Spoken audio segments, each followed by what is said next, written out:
Welcome to ABA on Tap, where our goal is to find the best recipe to brew the smoothest, coldest, and best tasting ABA around. I'm Dan Lowery with Mike Rubio, and join us on our journey as we look back into the ingredients to form the best concoction of ABA on tap. In this podcast, we will talk about the history of the ABA brew, how much to consume to achieve the optimum buzz while not getting too drunk, and the recommended pairings to bring to the table. So without further ado, sit back, relax, and always analyze responsibly.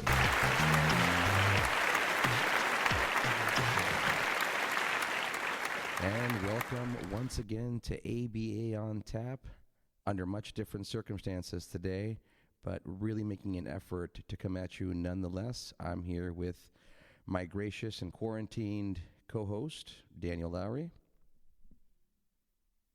Mike, good to hear from you, man. Wish we could do this in our usual style and together face-to-face, so we could do it that way. But over the phone will suffice in these interesting conditions we're living in now. I agree, sir. And we have a wealth of ideas to share already. We had a stockpile of these episodes, so to speak, between you and I. And now all of that is kind of out the window.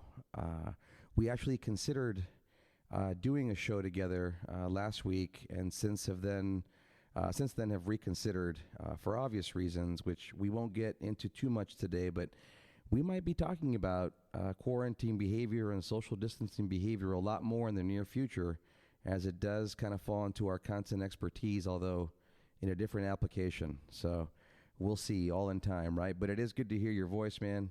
And I know we've been talking over text and email and messenger, but haven't actually talked directly in almost 2 weeks. So good to hear you. You too, buddy. Great to hear you as we try to figure out not only how to do podcasts with this new reality that we're living in currently, also how we deliver ABA service in this new interesting times. So I guess we had unofficially termed this QABA was the name of this episode. Unofficially, we'll see if we change our minds on that, but quarantine ABA. Now, we've all dealt with the idea of social distancing for 2 weeks now, and at the same time, we had deemed ourselves experts in so-called online learning and distance learning. Khan Academy, certainly a great little website that I use with my kids, but this has kind of changed the face of that as well. Wouldn't you say, Dan? We kind of poke some holes in what we thought was ways kids learn online and the whole notion of screen time. It's changing a lot of social standards in many ways, and I'm just kind of skimming the surface there. I'll let you go with that thought for a while. Absolutely. I couldn't agree more. It was doable when it was kind of optional online learning or online learning within the schedule of in-person learning and day-to-day activities. But now that it's forced online learning with people that, i.e. parents, that might not be well-versed in the online learning realm, as we're all learning together, it at times may seem chaotic. And that's, I think, what we're kind of running into a little bit and trying to mitigate that currently.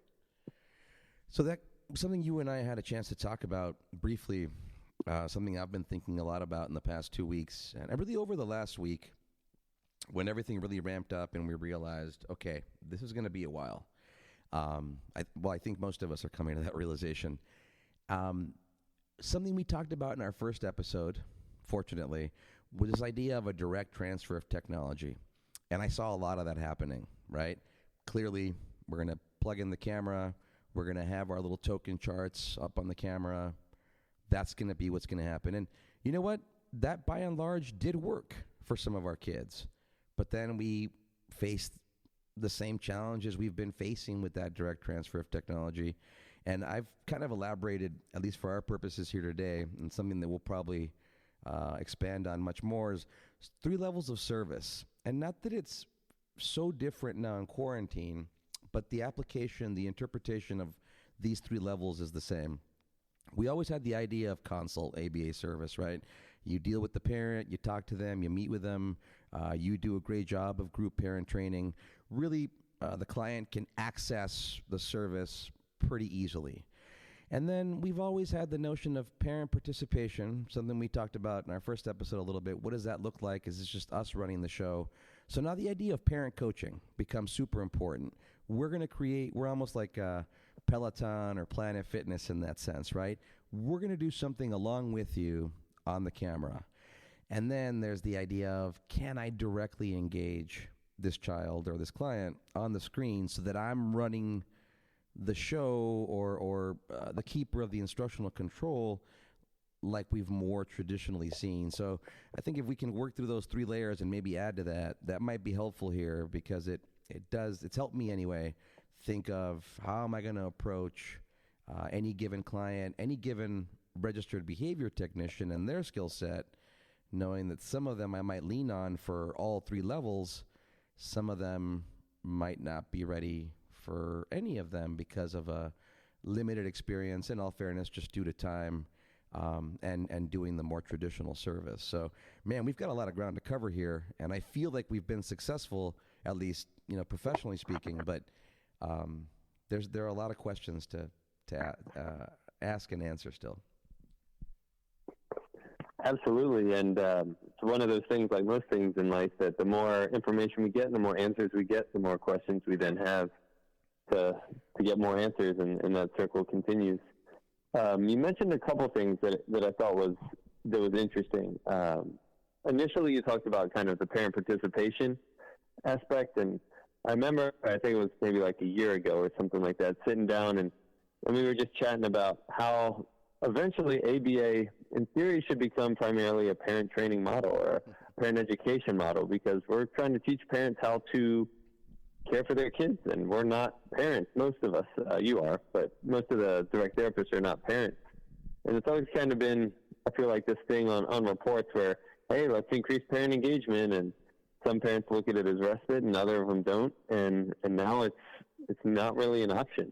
Now it's kind of ABA as maybe it always should have been, or maybe it should be moving forward, is how do we get the parents to get on board with whatever we're trying to teach, as opposed to a 2-hour respite service. In addition to that, it's now begging into question, how long should sessions be? I know we talked about a lot of that in our first episode, but 2-hour sessions, yeah, we're going to try to do it, but a lot of parents are getting worn out, and the kids are losing engagement after an hour. We have a fair amount of experience in the telemed realm at our company personally, and we've been moving in there with some growing pains, but fairly successful, I'll say. So I do feel like we come from a point of a reasonable amount of knowledge in ABA and telemed, as the rest of insurance companies look to allow that funding as people are quarantined through telemed, which used to be a rarity.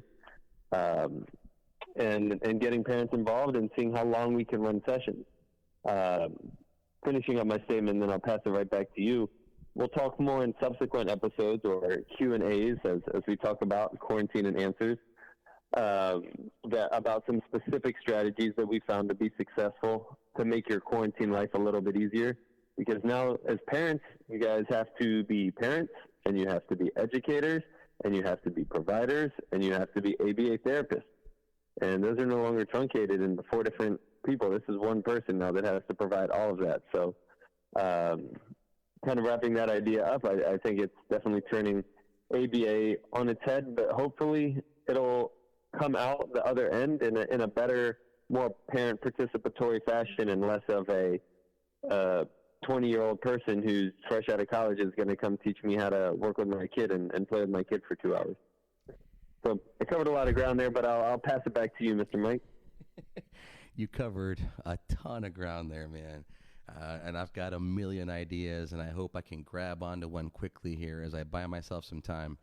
But I felt a fair amount of success with a few clients. Let's say, without spending too much time on the professional life, I think about 50% of my clients right now are ramped up for a regularly scheduled set of weekly sessions.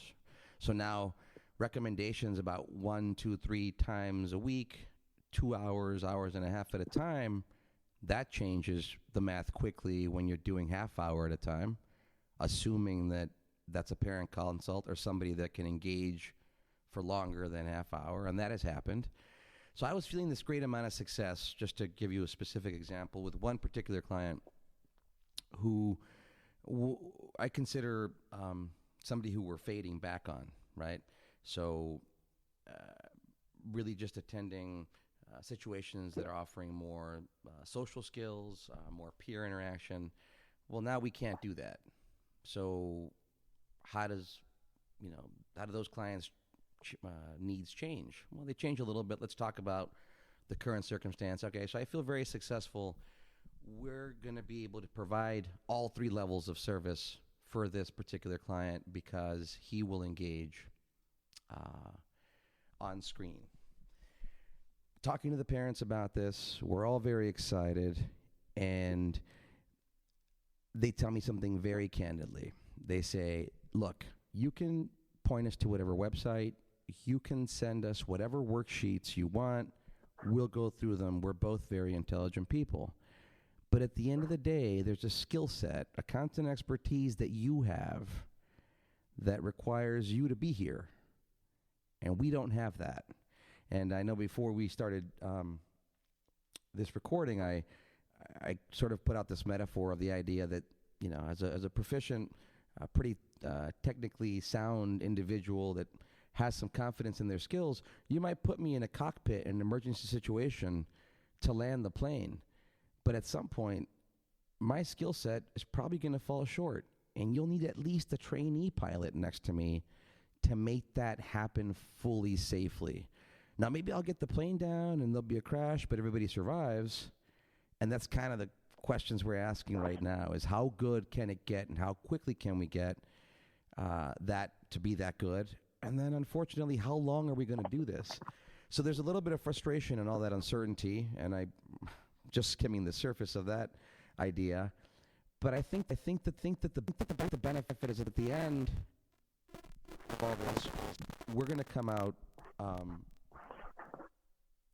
much more knowledgeable about distance learning and online stuff than we are and than we thought we were before all this.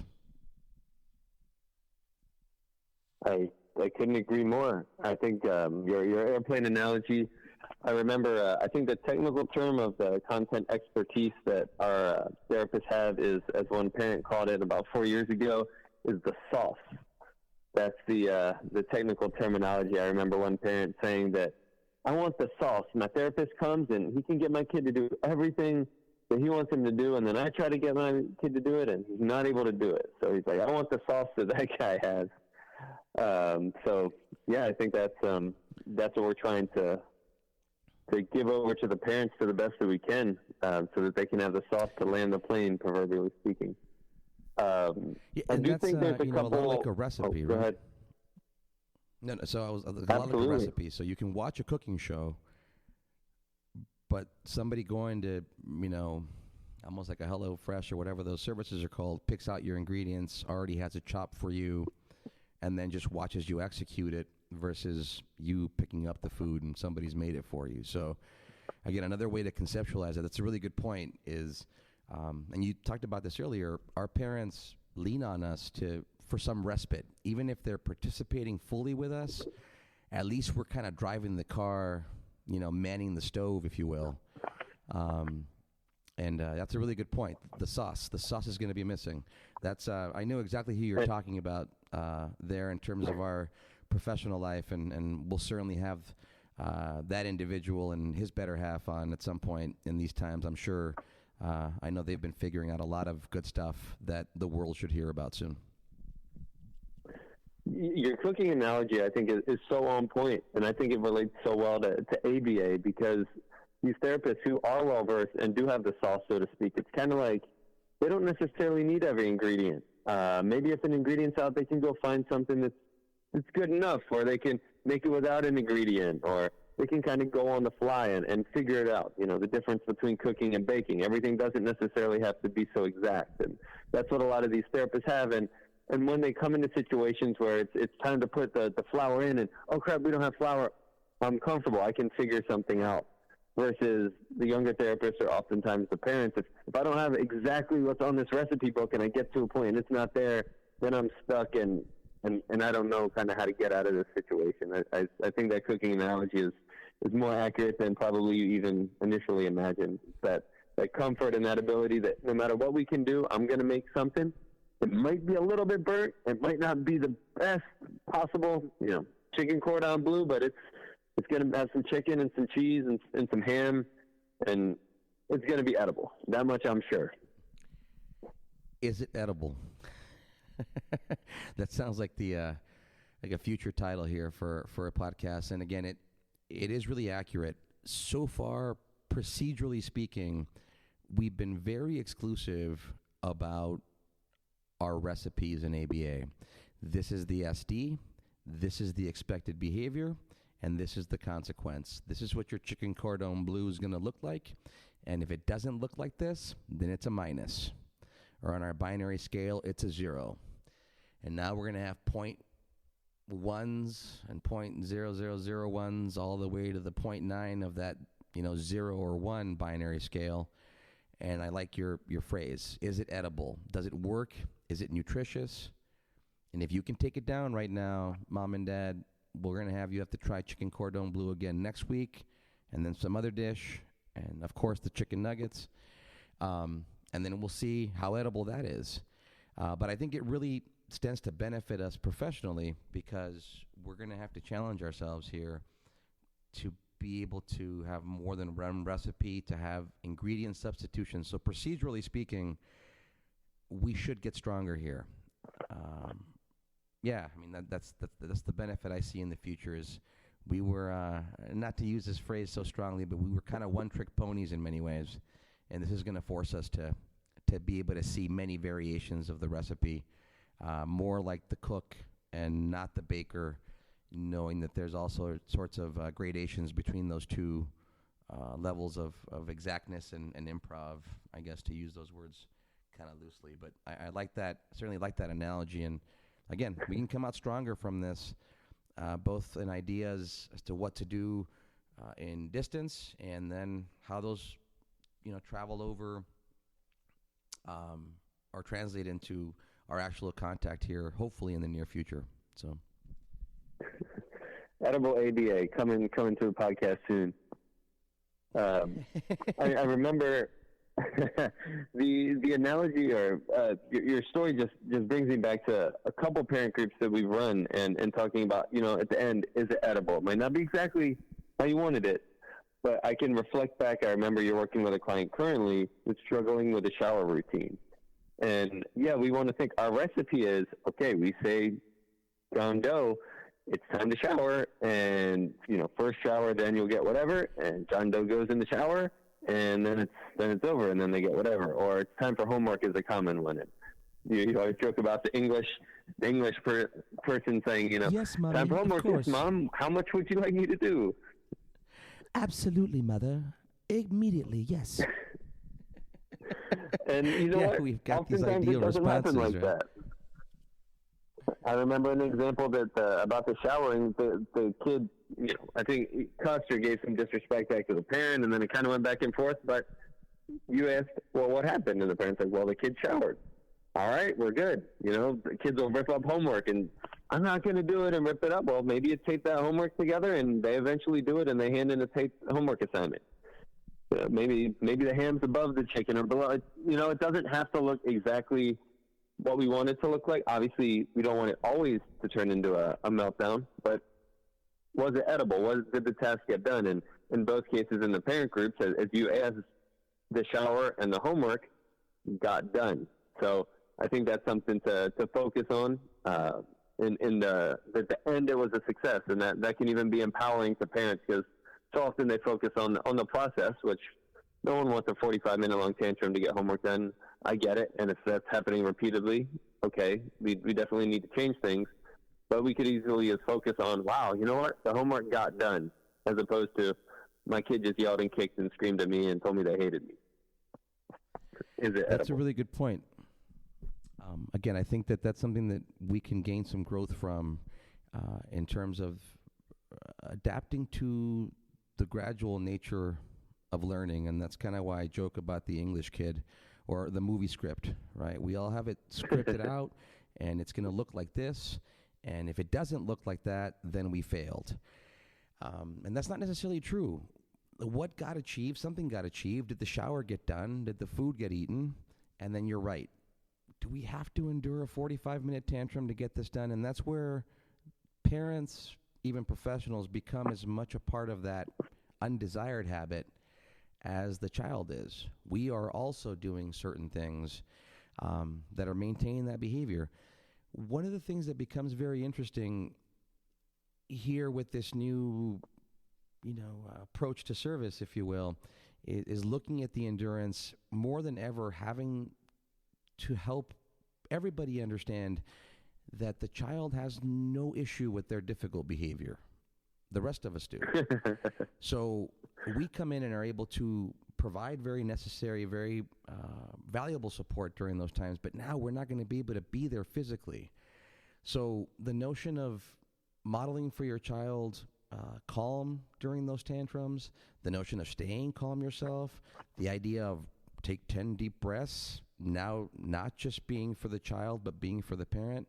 Again, so many levels of ABA is for the parent, not as much for the child. And again, I can't deny our physical presence. Obviously, I know that being in front of anybody and who you're trying to learn from is of great value. That's the basis of social learning. And it's changed from the vicarious sense. When you go online, you're no longer just directly observing somebody. But yeah, more than ever, it harkens back to this idea that the parents have to, at this point in time, build some new endurance. We're all having to do that. I can say that not just as a professional, but as a parent myself. All of us in relationships in general, having to learn a new level of endurance and not being able to see somebody, or living with roommates who we're not quarantined with, or whatever level in between, living on your own or being married with multi-generational access, or whatever, other or husband and wife just having to be around each other for 24 hours a day. There's a huge line or a theme of journalism right now focusing on the expected increase of domestic violence and child abuse during this time. And I chuckle, not because I think it's funny, but because it's something that we haven't had to really think about, behaviorally speaking. And this all falls in line with what you and I are talking about. Now the parents having to be short order cook, clean, medical provider, news watcher to see what's happening next, having to think about how you're going to get your groceries. You're teaching school in many ways, or maybe you're not teaching school. There's a whole sector of cultural differences that we haven't explored yet in terms of, you mentioned earlier, access to online services, second language learners, or people that have immigrated here from the Middle East or other countries who are also expecting us as service professionals to still be going in to provide services. And again, these are things that I've heard in passing or in directly dealing with people. I'm not trying to single out any particular culture or nationality. It's just been my experience thus far that certain parents, given levels of assimilation or even education, are all saying, no, you guys have a certain content expertise that we can't replicate. So thank you for offering this, but even if we can access you online, how are we going to make up for these expertise? How are we landing the plane ourselves? And again, the answer is, well, we're going to have to teach you, and you're going to build a whole new endurance. And the benefit is that maybe we're going to integrate a lot of daily activity that maybe you were otherwise leaning on us for. And I say that with all due respect. But there is a bright side to this, I think, in terms of how successful we can be. Obviously, developing that content, I know for 2 weeks now has been very challenging for me. I'm more fatigued and exhausted at the end of a workday than ever. And it's not because I've been driving around from client house to client house, which is also exhausting, but because my mind has been working overtime. So, I mean, again, a lot of good things that can come from this, but there's still so many challenges, and even we don't know what we don't know quite yet. Very well said. Yeah, in the past, we've always had a fighter jet on standby that we could fly a pilot into the plane to help land it. We've always been able to get there in the flesh and in the body and be able to model these procedures. And and get them done. And now the government's grounded all fighter jets. They said we have to stay in our home, and we can't, at least in California, we can't go into the home, and I'll talk about that in a second. So now it's the parents are going to have to fly the plane, and we'll try to Skype in, telehealth in, phone, whatever we can do to try to get them to land the plane safely and fly the plane as well as we can, as you were saying. We can't. I do think there was an interesting point you made. I'm sorry? Go ahead. There was an interesting point you made about the physical presence, and I think that that harkens back to that seventh dimension of ABA, of generalization, or more specifically generality. I think we're going to learn a lot about that dimension right now, because we're seeing wily 2-year-olds on telemed. The parents are having a real difficult time with corralling, and yeah, our therapist didn't have nearly as difficult time corralling that kid. We were able to block and do things like that, but if the parent's not able to do it, then how much of generality are we promoting? And if we're not doing that generality step, then technically we're not doing ABA, because that's our seventh dimension. So I think we're going to learn a lot about ourselves in these times, and how we can be there physically, what we can do. I'm going to pose 3 questions that I've written down here to you, Mike, and then pass the mic. No pun intended there. Number 1, I think the biggest part of this podcast today is going to be our level of being essential, for lack of a better term. The government still considers us essential employees, so we do technically have the ability to go work in individuals' homes, and some companies, for whatever reason, are still applying that and working in individuals' homes. I've heard. So the question there on the first one, with essential, is the service of ABA has been deemed essential. Now, are we able to deliver it in a way that is potentially more safe and in congruence with that 4.07 ethics code, environmental situations that may preclude or hamper implementation of services? This is an interesting one when we're getting into that. This seems like a potential environmental situation that might preclude implementation of the services. So the first question I'll pose to you is our level of essential. And that's, I think, what we're trying to figure out is the service has been deemed essential, but is us actually being there in person essential? I'll hold off on the other 2 questions and give that one to you, and I'd love to get your thoughts on that. Wow. So essential then has to be dissected, right? Because we are essential to development, and development is an important facet of human life. But at this point, human life is actually at risk if we don't stay away from each other to a certain extent. So, and when I say risk, I know there's a lot of discussion out there about people being too alarmist or people not being aware enough.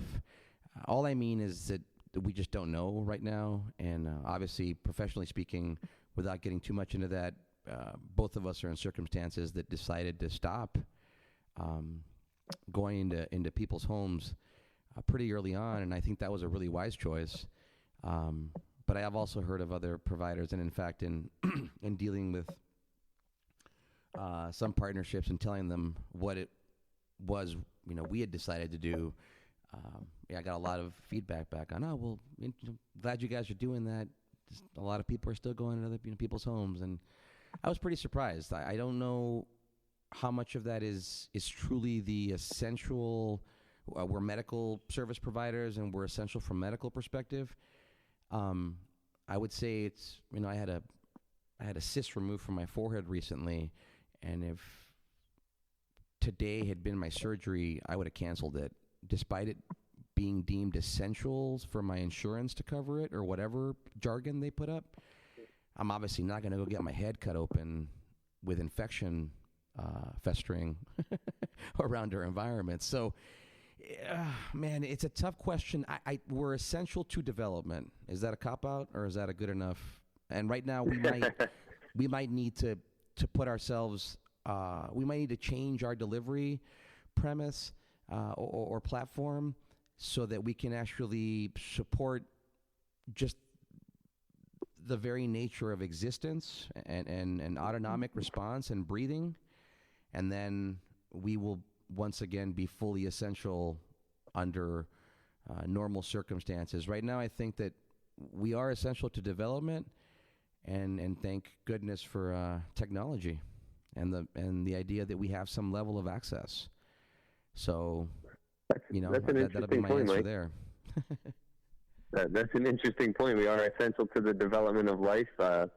Is our presence actually reducing that development of life for people in the household and stuff like that? That's an interesting premise. I didn't think about it from that perspective. I do also want to make sure that I say, I hope that didn't come across that I'm throwing anybody under the bus at all. We're all part of this ABA community. I welcome a discussion from any ABA provider, anybody in the field who feels one way or another, feels that we should be in the home or feels that we shouldn't, because we're figuring this out on the fly.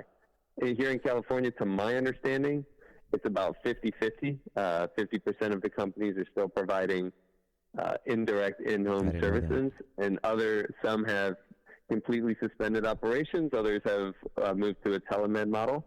So in no way am I throwing any company under the bus, and we were one of the first, I believe, not the first, but one of the first to go more telemed and out of the home, and maybe that was the wrong decision. I don't know. Maybe people can, give me some rationale that was the wrong decision and educate us.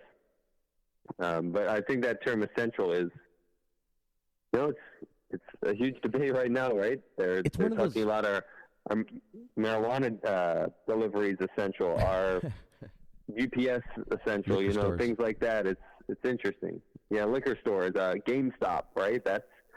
They're debating whether GameStop is essential. So I don't think there's a clear-cut answer, but I did like your response there. Yeah, we're going to learn a little bit more. And so just in the interest of time, Dan, let's do these other two questions, and we're certainly going to come back and provide a lot more. I think you and I have found a good platform for recording now and minding social distancing, and I'm hoping that this comes out very nicely on my end. And I think it will from what I can see on the screen. So let's move ahead here and try to wrap up here in the next few minutes. Yeah, if you don't mind, my other two questions are, number one, the difference for our higher functioning clients, the kind of gray area between ABA and more traditional therapy. What I'm finding for some of my middle school and older clients, middle school, high school clients, are more setting guidelines of what a day or week should look like, checking in, monitoring progress, setting more guidelines, which I would assume if these individuals were in talk therapy, it would be a very, very similar thing. So it's interesting as we kind of blur or explore those lines between us and more traditional mental health talk therapy for individuals, obviously, that are vocal. And then my second question that remains is, we're doing a lot more parent training. Since we're not in there to directly deliver the service, we're having parents deliver the service. Historically, RBTs or the direct therapists are not really trained that much on telling parents how to do things. They're doing it themselves. They're the workers on the floor. It's been more of a BCBA model. So as companies are switching to more direct online, it's interesting to see the direct therapists and how they're learning or managing this new area that they've, for the most part, not really been that expected to manage, and managing the parents and guiding them through, which has historically been a BCBA skill set. So those are my two questions: ABA versus traditional therapy, RBT versus direct in terms of telemed. Pass the baton to you, sir. So higher functioning clients and the idea of guidelines falls right into the idea of parent training, right? Every parent right now is going to be receiving guidelines from us more than ever. They need to be receiving those guidelines. As for the higher functioning clients, I think that we could look at ways to transfer into some level of practice of replacement behavior. And this won't work with all clients, but where traditional talk therapy, using that term very loosely, might have you sit somewhere in an office and visualize this and then give you a schedule of things. If the client can engage with us on the screen, we actually do have some premise for socialization. We can have them practice things, and I'll give you an analog. Sometimes I'll have pre-adolescent boys getting aggressive with moms, specifically, it seems to be. And I can't always be there when that behavior is happening. And in fact, I don't want to evoke the behavior. I like that when I'm there, it doesn't seem to happen almost ever. So I'm almost left with a choice of setting up proactively and preemptively, what we call other alternative or opposing behaviors completely. So let me have you do nice things for your mom while I'm here. Why? Because she's your mom. So in that sense, we might be able to move into different directions, knowing that we can provide the client, if they're conserved or minors, and their parents, guidelines, exercise routines, and then sometimes we might be able to actually walk them through those exercises. And then for younger kiddos, again, level of functioning might allow us to interact appropriately from a social perspective over the screen. And then, as you know, I deal with a lot of the younger guys, younger than 3, and I don't know how much we want to actually teach them to engage visually to the screen, maybe mildly, but that's going to be a lot of walking parents through a lot of goofy routines they don't necessarily want to walk through, like singing preschool songs and, all those joint attention things that preschool teachers or really good preschool teachers are excellent at doing. So that would be... That's a good point. My offer. So you're saying more where like a older client we might be the SDs and talking back and forth as they talk to a screen and talk to us through the screen. A younger client, the parent might still be the SD as they're playing a game or singing a song or something like that. And we're just there to provide a little subtle feedback on the screen. We're not necessarily the aspect of their attention on the screen for the younger clients. Right, and that's been a challenge for me. I've played a lot of guitar and ukulele and sang on the screen and over the past couple of weeks, and I can sometimes see the child engage to me and they're moving around and I can tell that they're listening, and the parent might be trying to get them in front of the screen, and I'm saying, no, just on the audio. Don't worry about, we don't want them to fix it on the screen. And I alluded to that at the beginning of our discussion and saying, suddenly we were telling a lot of pre-adolescents, we need to manage your screen time. You're on the screen too much, and that's the reinforcement we're using, and that's the first thing you lose when you misbehave. Suddenly now we're kind of forcing the screen. So, yeah, I think there's a lot to learn. We're going to continue learning a lot as a society, as professionals, as parents, and what this idea of higher functioning or different levels, say, of the autism spectrum and what that means towards service delivery.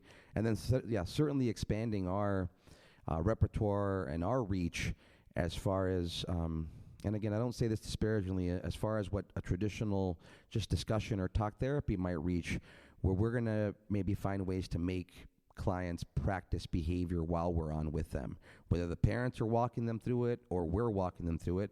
Really quickly to wrap this point up or this question up, unless you have more to add, which is more than welcome. I've got 9, 10, 11-year-olds who are able to interact with me on the screen, and now I'm talking to their parents about things like, well, should we do sessions half hour, 45 minutes at a time during the day, so that you, mom and dad, don't need to answer questions for them as they go through their school routine you've set up, because you also have to do work from home. So could I be the face on the screen that they check back into and go, hey, can I get a snack? Or, I'm not being that literal, but can I engage you long enough, walk you through that idea of a independent work system, or I know that it always has different acronyms, but how do we support that? Maybe on screen, get that started. Maybe even if there's just somebody they can check back in with, and we've got several clients at a time in a group going. Again, there's going to be a lot of direct evocation of certain behaviors with certain clients that we may be able to do that might go a little bit beyond the traditional check-in the office visit, talk therapy model. That's awesome. Yeah, no, I don't think I have too much more to say on that. In essence of saving time, as we're talking about saving time, I don't want to take too much of our audience's time. We have about maybe 2 more minutes, and then we can wrap up. So you asked about parent training and registered behavior RBT technicians. versus BCBA through the telemed, and now asking RBTs to work with parents through the direct service delivery, because the parents are the ones facilitating the skills. In history, the RBT would be the one directly facilitating the skills. So that 97153 code, the direct code, is now has a kind of a different meaning.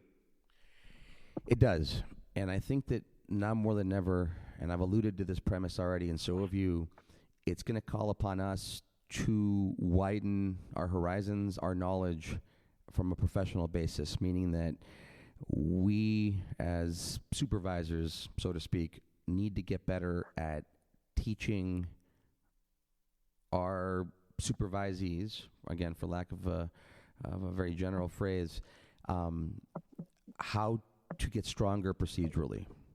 So we had actually prepared an episode of this on the idea of more than more, and that's a procedure that we've just passed on to RBTs and haven't, by and large, examined or fully analyzed, and it's become this mainstay and this standard operating procedure in our practice.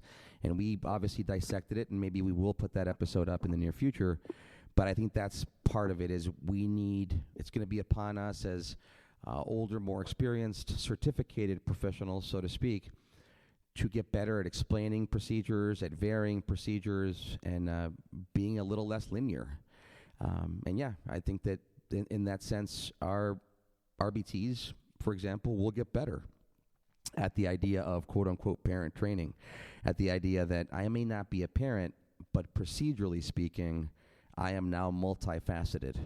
So I can give you this idea, and when that one doesn't work, I can give you this one and that one and that one. And we haven't necessarily prepared our RBTs that way. We've been much more linear, traditionally speaking. And I say that as, in general, I'm very very proud to say that this has been a discussion that we've had for years now on the idea that there's many antecedents to many acceptable behaviors to many possible consequences within a differential spectrum and matching law. And I know that I'm just putting that phrase out there impromptu, but you get the point. We've been very linear in the past, and now more than ever, it's, the circumstances begging us to open that up, to be much more procedurally sound, and to explain our procedures much more clearly, which means that our RBTs are also going to be much more procedurally sound and able to hopefully walk parents through 1, 2, 3, 4 ways up the mountain, as I like to say, all reaching to some, relatively similar destination and safely, although some will be a little rockier, or to use your premise from earlier, we'll all arrive at an edible ABA. Some will be a little crispier than others, but if it all gets the job done, then, we live through one more day, and we train the parents through one more day of the procedures and the content expertise that a lot of us certainly hold and practice every day. Absolutely. I think that's probably a good point to end off here. I will encourage you guys, as we continue to look at this Q&A format, to please look at our Facebook page, which this is tagged on, ABA on Tap. Please feel free to post any questions, comments. If you want to be on one of the podcasts, please feel free to let us know. We're trying to encourage some discussion in these fairly uncertain times. You can look forward to more episodes in the very, very near future. This is more of a general one, talking about this transition to ABA through a quarantine. We're going to talk about some more specifics about the importance of schedules and predictability, and the more specifics of what maybe an ABA session would look like, some strategies, what a day in the quarantine life with a child with ASD might look like, some more specifics moving forward. So thank you, guys. Thank you, Mike. It was great chatting with you, man. I hope to see your face soon. Yeah, likewise, Dan. Weird and times, yes, man, please, but we'll get out of this stronger. We will, and please do, like Dan said, send us all your questions and feedback, and we really want to make this a forum to share and exchange ideas. There's never been a better time to gel professionally as behavior analysts and put some good stuff out there for our clients and people that need our content expertise. So you guys stay well, stay safe. Dan, stay well, stay safe. We'll do this again soon, brother. Cheers. Cheers, man.